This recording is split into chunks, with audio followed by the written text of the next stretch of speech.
కిటకిట కిటికి scene 2.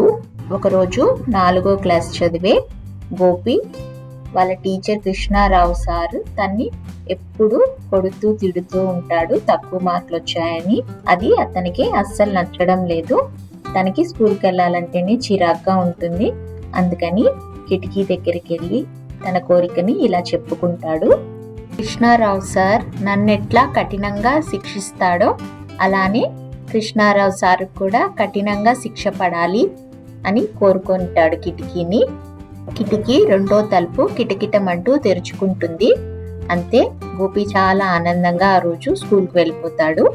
ఎందుకంటే కిటికీ 2వ తలుపు తెరుచుకుందంటే ఆ కోరిక తీరినట్టే కదా. మరి కృష్ణారావు సార్ ఇంగ్లీష్ టీచర్కి క్లోజ్గా ఉన్న ఫొటోస్ని కృష్ణారావు భార్యకి ఆకతాయి పిల్లలు వాట్సాప్ చేసుంటారు.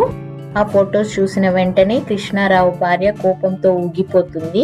ఆ రోజు సాయంత్రము తన చేతికి అందిన చీపిరి కట్ట తీసుకొని కొట్టడం స్టార్ట్ చేస్తుంది. టీచర్ రోడ్డు మీద పరుగులు తీస్తుంటాడు. అలానే తను కూడా తన వెనక పరిగెడుతూ కొట్టడానికి ట్రై చేస్తూనే ఉంటుంది. తనకి చేతికి అందిన చెప్పుని తీసుకుని విసిరేస్తుంది. ఇలా వాళ్ళ గోల మొత్తం ఆ ఊరంతా చూస్తుంది. ప్రీ కామెడీ షో చూస్తున్నట్టు ఆ ఊరి పిల్లలందరూ తెగ నవ్వుకున్నారు. పక్క రోజు ఇదే సీన్ స్కూల్ బోర్డ్ మీద డ్రా చేసి ఉంటుంది. అది చూసి మన గోపి తెగ నవ్వుకుంటాడు. గోపి కోరిక మరి తీరినట్టేగా.